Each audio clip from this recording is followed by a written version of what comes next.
be the exact same thing. That being said, it is going to be a little bit interesting what they decide. That is eLevate to make for their final ban, because they didn't do it last time, although that might have not been a part of the controller issue, and it looks like they're just going to let the clock run down again. I take that back.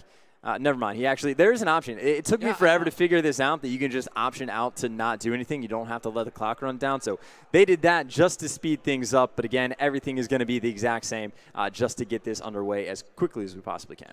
Absolutely. And obviously, you guys, we can give a little bit of a recap over the specialist. There's nothing wrong with that. Off the break, DT going to go with Kinetic Armor, Annihilator, and Scythe there in the end. For Chino, I believe, I can't remember what Happy went. I think he went with Kinetic Armor. Is that no? Because obviously Diabolical. I think he went with Heat Wave. Is that correct? I am. I'm correct about that. By the way, either way, for eLevate, we had Remy going with Heat Wave, Nagahan active, Camo, Aqua with Kinetic Armor, and Facento with that Scythe. And I know I said it before. We had a little bit of a reset. I was wondering why Facento kind of went, instead with the Scythe rather than the Heat Wave, and it'll remain to be seen what happens exactly with it, and see how he kind of performs with the Scythe. Well, I think it's telling. You were talking about how Aqua normally tends to run the Scythe. That's just going to be indicative of like the play style that Aqua is probably going to employ during this match. If he's rocking the Kinetic Armor, that means he's going to be the guy that's sitting inside the hill for the majority of the time. He's going to be the one pushing the pace. And of course, Vicento, lockdown AR, that is going to be his role. Right. And of course, Nagafen, going to be a little bit interesting to see what he does, because again, there is no afterburn. He's not going to be able to float around the map like we've seen him do on Redwood, and of course the MR6 got taken down as well. So he's taken a little bit of hits in terms of his Call of Duty ability, but that just means he's going to now be on everyone else's level of playing field. I'm glad you bring that up as well, because I think it's a fantastic idea from DT to go and get rid of the afterburner. I mean, the amount of movement that, just from Nagafen, from Remy, all the guys over on, eLevate, the amount of talent that they have, not really that doesn't exist just in gun skill, but their teamwork when it comes to uplink, just overall, these guys are so talented when it comes to the movement in Black Ops 3. So I think it's kind of good that they're going to go and limit that, get rid of that afterburner, perk 1, and that's going to give DT a little bit of an advantage here coming in to game number 1. Breach Hardpoint going to start us off, and we'll see how the series kind of transgresses on, but I'm looking forward to see how eLevate can kind of do when it comes to this first Hardpoint, especially because DT is kind of the preferred team for this. Sure, and then just to kind of take it in a different direction and talk about map strategies for a bit. Obviously, the Hardpoint Hills, the first and third, did get flip-flopped recently. That was because early on, the broken side spawn was able to get to the Palace Hill just, ever so slightly quicker. So far today, that's actually been the case for this middle Hardpoint as well. Of course, the difference is completely minute. It is just barely. But actually, the last time, or the last map, once these guys before the reset was the only time that the side coming over from control was able to get in there first. So that's something that I'm going to be looking out for. But again, completely minute thing, hardly has an effect on the map. Exactly. And as we get ready to hop into the game number 1, I'm going to say, who do we hop on board with? It's going to be Mr. Diabolic. I'm going to hop on board with Diabolic, see what he's kind of got in the store for us. We said constant times. I think we said like 3 or 4 times now, as the reset obviously did come in, that I'm going to hop on board with Mr. Diabolic. He's going to be the main player to be watching out for Dream Team. He's rocking that SMG off the start here. And he also does have some good things to work with, a good roster in his midst, and we'll see how they kind of do, obviously, off the break here as we get ready to start this game off. Yep, Diabolic going to be going for that exact same route as well. And, well, eLevate's going to get into the hill first, of course. This is where we saw Diabolic break in, get the kill. This time he is going to get shut down by Remy. So Remy, of course, when he's not falling off the map, is able to use his gun, and things work out quite a bit better for him. Speaking of falling off the map, I thought he was going to die. He's managed to get back up, and he gets the kill. Despite being one shot, drops the next player as well, gets into the hard point, and he is going to get taken down eventually. But nice job just to stay alive in that situation. But now bodies are just dropping like flies. eLevate, they still, after that scramble, still able to retain control of the hill. You got to keep in mind those rotations that are getting ready to come in about 20 seconds over to Shaq. It is currently Dream Team who had that preferred spawn. Remy going to be grabbing these last couple seconds of scrap time, but not if Cinder has anything to say about it. He's going to shut him down and be in watch of Nagabe. He's going to be holding these back spawns in your ACs to make sure that his team has complete control over Shaq. So it looks like eLevate doing a great job off the start, as they're going to have 32 to about 15 points.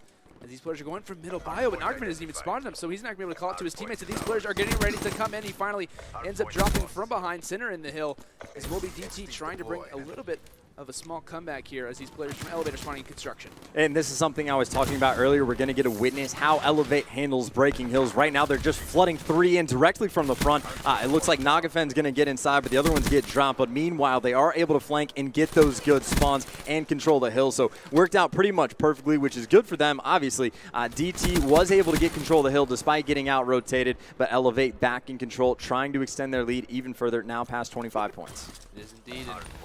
Going to be happy who finds nice kills inside of the hard point off the break. Cinder on the outside. So now Aqua, the last player near the hill, as he's going to fall. And looks like DT are going to have some uncontested seconds as we get ready to rotate over to Palace. And you mentioned this chance as well, that we do have that rotation switch. And looks like Happy, a little bit of a flight simulator. He's going to have that dart flying through toward middle.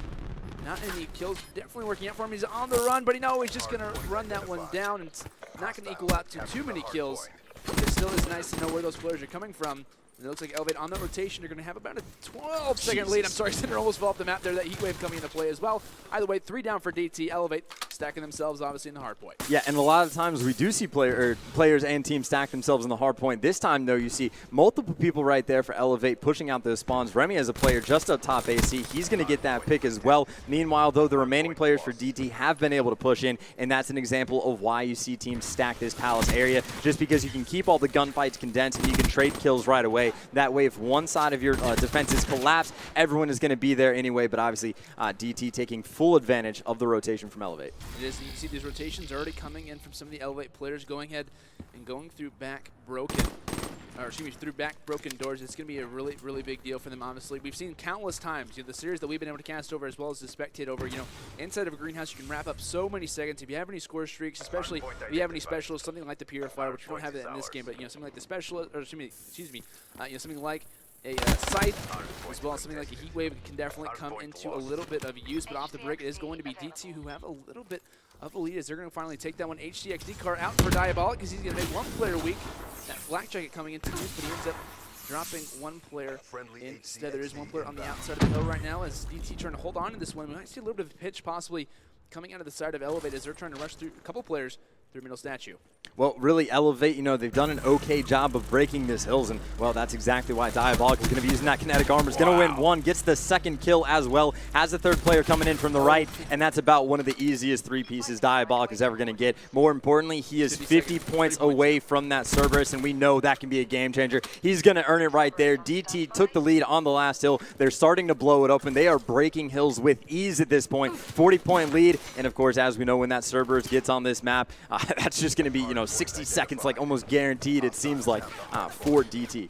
We got to hope that eLevate does have those EMPs in hand as we are from the last hill, the first side of rotations. It is going to be in bottom bio on board with Diabolic currently as he's trying to make his way over. eLevate, a little bit of a disadvantage at this point. This is a big kill from Diabolic. His teammate's going to go and do that, so they're going to have a little bit of a push coming out of DT. As you can see on the mini-map, this is a big point for Diabolic. He's going to fall from behind, and that looks like a little bit of a pinch, not going to work out too favorably. For the side of Dream Team, Cinder drops in the back, and that's going to be eLevate with a little bit of an advantage here. Players constantly pushing in from Dream Team, but eLevate holding strong as they're trying to bring this one back. A good lead in the middle for Dream Team, but eLevate looking to be the better team up to this point when it comes to just out-rotating, as it is Aqua and Remy with looks like very good health time up to this point. We got to keep in mind those rotations over to middle going to be important as we do see eLevate with a minute lead.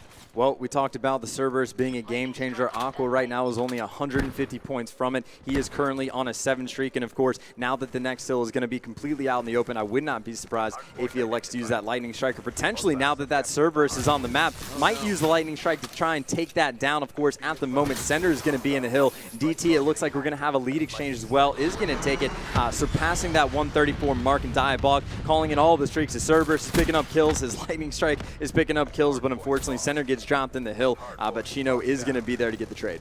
Yeah, if you have streaks now, it's probably possibly a time to do it, as Happy's able to drop one, cannot find that player up in top broken. These concussions are coming out now from Diabolic, trying to counter one play. That's going to be Facino. He shuts him down. These are just possibly opportune times for Diabolic to go big. He drops the second, cannot find the third. And that's just the typical plays of Nagavan, the MR6 in his back pocket. No, excuse me, not the MR6, the RK5 in his back pocket, definitely doing a little bit of work, but it is a little bit of a lead. So back and forth play up to this point. Dream Team seems to be out ahead for the time being. It looks like eLevate's going to be grabbing those scrap seconds, but those rotations getting ready to come into Shack. And obviously you can see Remy trying to fight for this back AC spawns. He's going to drop one. Can he find the second? No, it's not going to happen. That's going to be a big win out of the side of eLevate. Diabolic trying to hold down this hill. It's going to be an early gun engagement, but that Nagavan actually rocking the active cam is going to win that gunfight. Give eLevate early hill time for Shack. Well, whoever's lightning strike that was had absolutely no effect, and that is going to leave eLevate with not only the good spawns, but control of the hill. But you see all 4 players right now flooding in for DT. They have one inside. Nagafen's going to be able to win one. Remy's going to be able to get the trade, but again, 4 players versus 2. DT is just going to be able to overrun the hill. And again, this is the 3rd or 4th lead exchange we have. DT, it looks like they're going to try to reclaim the lead once again. Chino is able to pick up 2 with the size center, and Happy are going to be able to get the other 2. Of course, there's one player from eLevate pushing the back. He's going to get dropped by the HC car, but at least that's going to save a few seconds that DT was able to get. Tie game right now at 170 to 170. Nagafen going to be sitting in the high of the hill. Vicento, excuse me, while the remaining players rotate. Vicento even showing a little bit of emotion, shooting the bodies, but still the rotation is coming in. eLevate has the lead, but DT in the early control. This first game going to tell a lot about the potential that we could see in the later part of the series. This game has obviously been so close at the start. Constant lead changes going on. Is that kinetic armor going to come in to use Diabolic? Able to stay alive, and can he drop the second player? He is going to be able to do so. So obviously EMPs, concussions, everything you can throw in the hard point is going to do a little bit of damage. DT currently trying to bring back a little bit of a disadvantage up to this point. eLevate currently in the hill. Take a look at that scorecard off the It looks like Aqua and Remy have been the guys in the hill so far. Vicento kind of leading in those frags just in general, and Remy doing some work for himself also. So it seems like every time eLevate has had someone in the hill, they always have players to trade. You know, whether someone's pushing in or not, they always have guys there for the spawns, and it seems like that's why they've obviously had the advantage up to this point there as well. 197 to 180. As we get ready to rotate here over to Greenhouse. Aqua's finding some early kills, and he can find the second as well. He does. That's a big, massive kill there out of Aqua. He's going to be ready for those rotations that are getting ready to commence, and Happy going to be up top Story, as he might try to find his players going in. Do what he does. That's a big kill there from Happy. A DT are set up. Well, it is going to be Happy getting dropped as soon as he falls in. Nagafen using pistol number 2 and a little bit of invisibility, but the EMP is going to stop that. Still, though, he's able to pick up one. Going to get cleaned up and shot in the back. So Diabolic going to be in the hill. Has an important gunfight to win. It looks like Remy is going to be able to come out on top of that. And looks like eLevate is going to be able to get control just for a moment, though, because Chino and Center come flying in again. This is why spawns are so important. DT able to be successful with those back spawns. You see how close they are to that hill, but still we have all 8 players ever so close to the hill. It's going to be an absolute bloodbath in the few coming seconds. Happy, though, is able to pick up 2. Remy, though, shoots him in the back, and him and Vicento able to hold down this hill, and it looks like DT might go for one more push, but 20 seconds left. Actually, they have to go for the push, right? Or the game won't be over, but you at least want to contest just a little bit, because eLevate is getting so close to ending this game.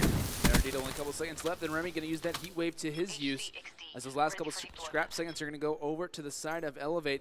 There's not going to be a whole lot of time left for DT, as they're going to have to be set up perfectly. Happy going to be in through middle, trying to potentially hold off anything he can. He's going to get shot through middle box, trying to stay alive. Does a couple wraparounds, but it's not going to equal out to too much, as DT are going to have to put on the hold of their lives. Diabolic trying to do a little bit of work early on, and this is going to be a team push possibly, and it looks like DT coming away with a little bit of an advantage, making those eLevate players spawn out, as they're going to be trying to set up as well as they possibly can.